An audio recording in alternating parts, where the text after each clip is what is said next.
Thanks, John.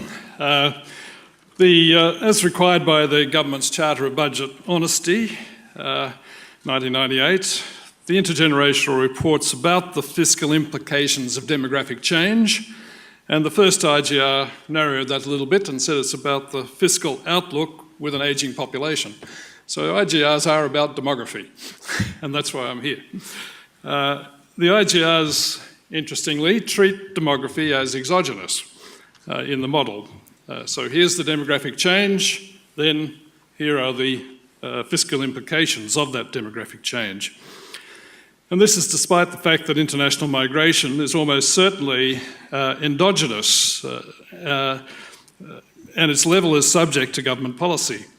But the IGRs don't talk about migration as a policy instrument, despite the growing body of literature showing that migration in the long term has substantial impacts on the economy and the fiscal bottom line.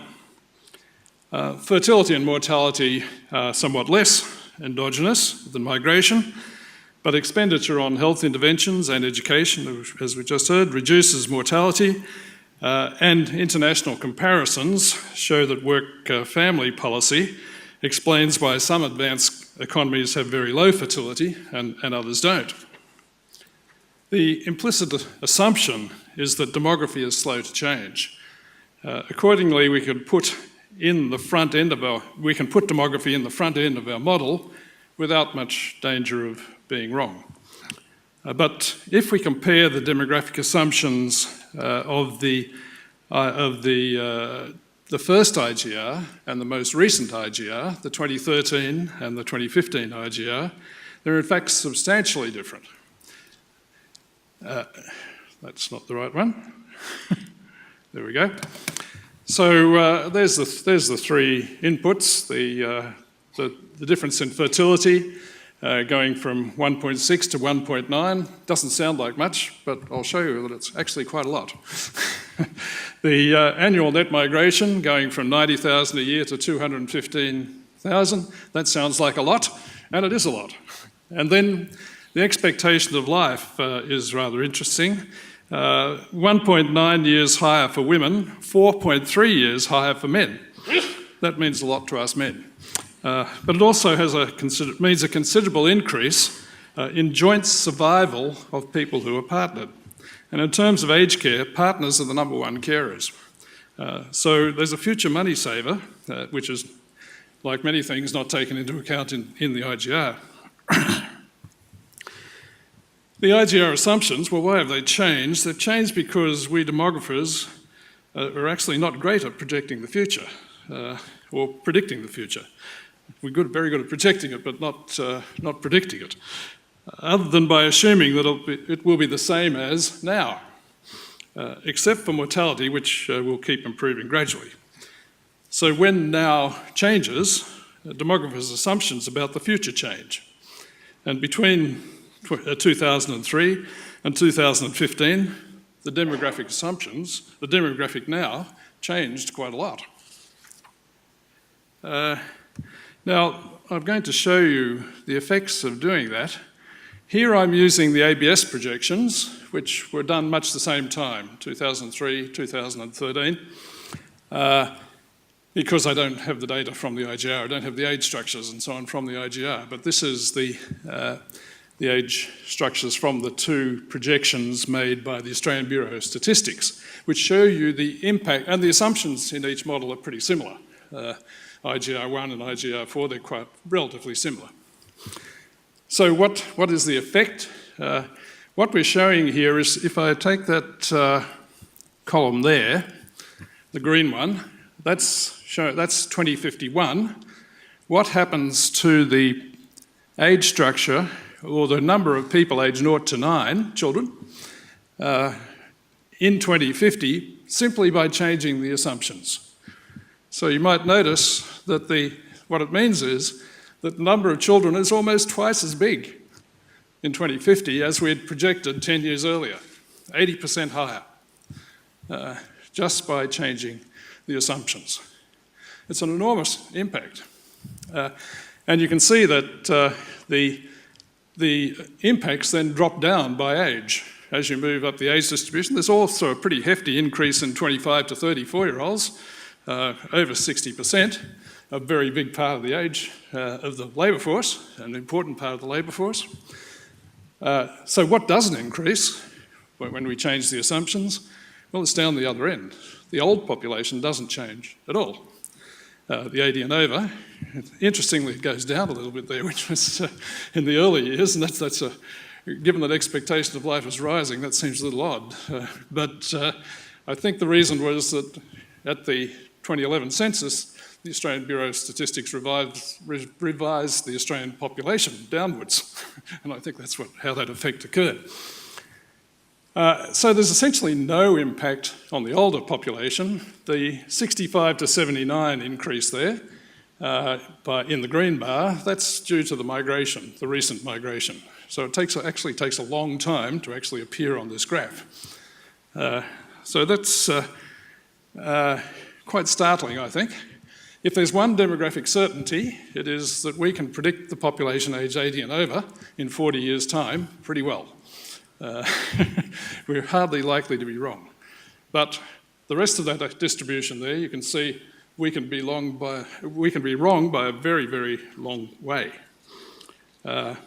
So we're now, by moving from 203 assumptions to 215 assumptions, future Australia has become substantially younger in relative terms. As we move, well, I've talked about that.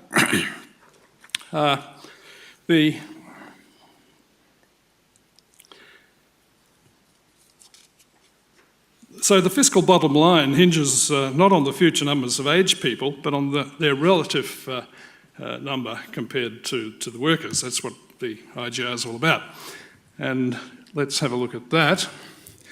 This is the Australian National Transfer Accounts, some results, and it shows you two lines essentially. The red and blue one are the expenditure lines, and these are both private and public expenditure, and it's the average expenditure at each age, by age, when you add up the public and private expenditure.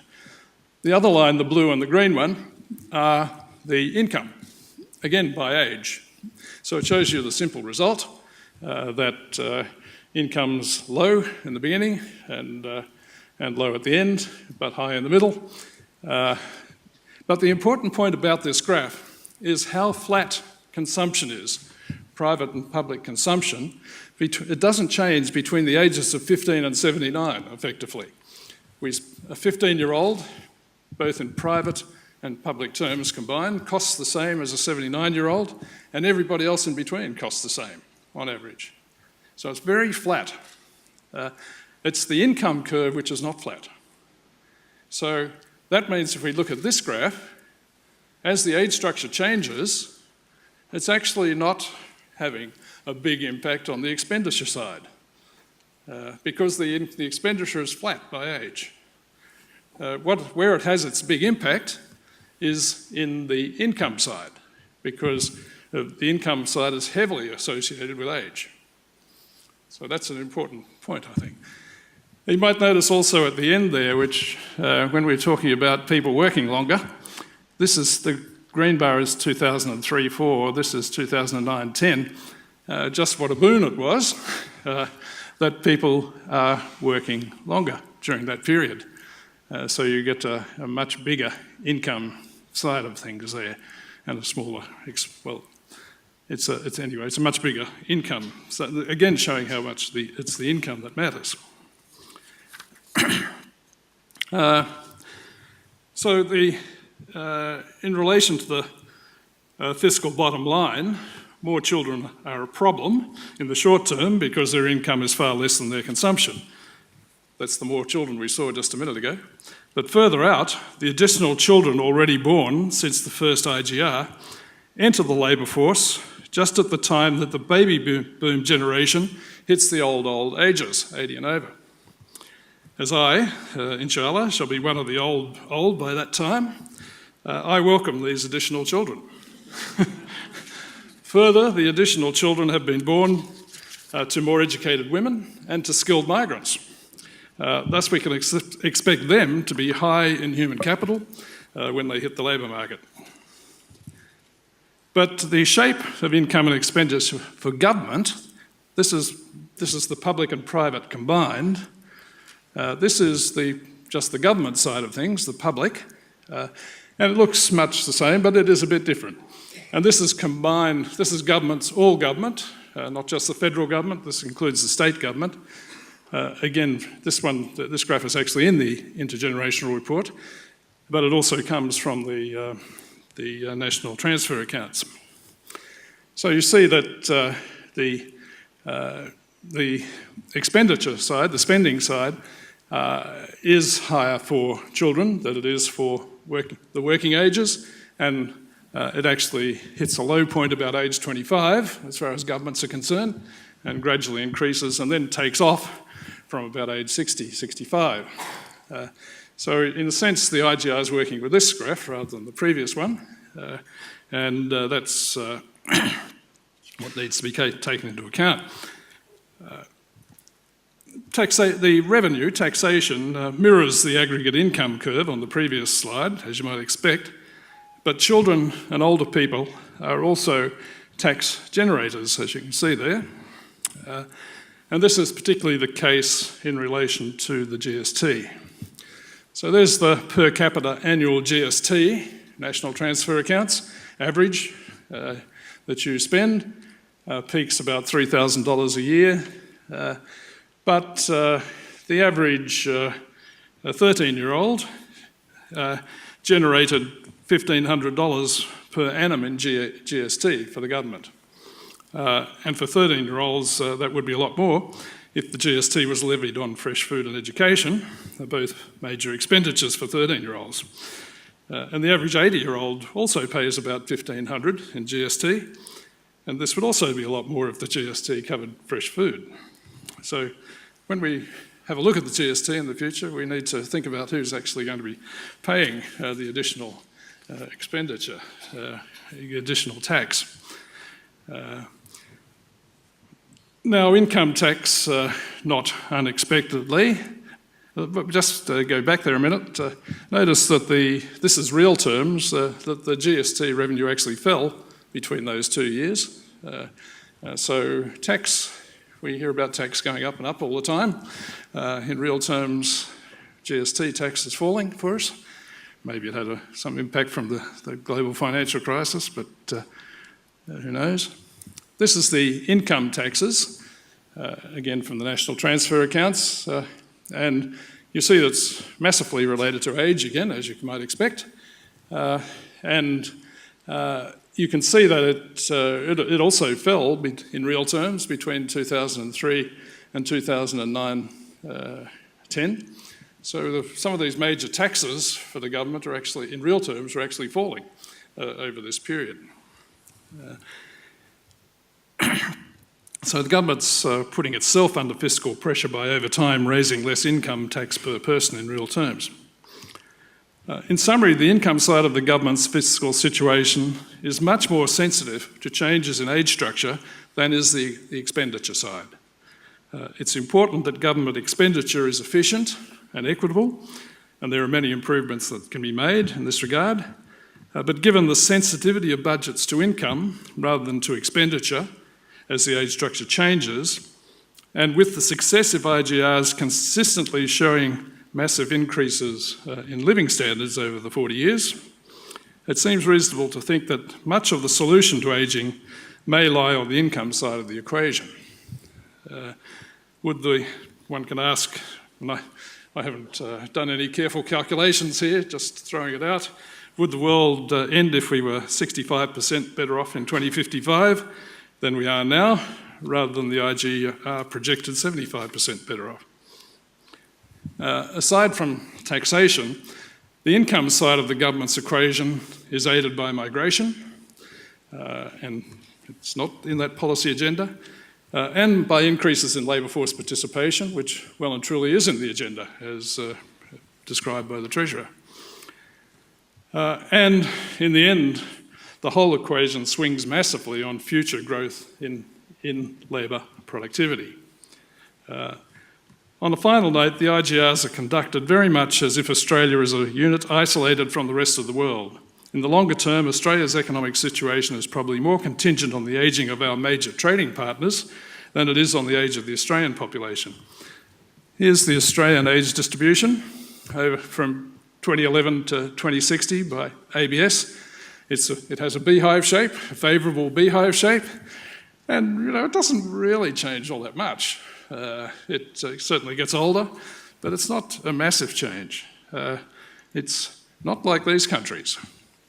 Japan and China, our major trading partners in 2060, the famous coffin shape. They're very, very old populations compared to ours. And there's a lot of emphasis put upon young workers these days as a kind of future. They're the technology geniuses. And that's the growth rate, or the ratio of population age 15 to 24 in 2050 compared to 2010 for 14 countries. Which country is on the top? A 40% increase for Australia, a more than 40% decrease for China. So, relatively speaking, it's Australia that stands out there as having the youngish population. So, when CEPAR is not just about old people, CEPAR is about the population age structure. Thank you.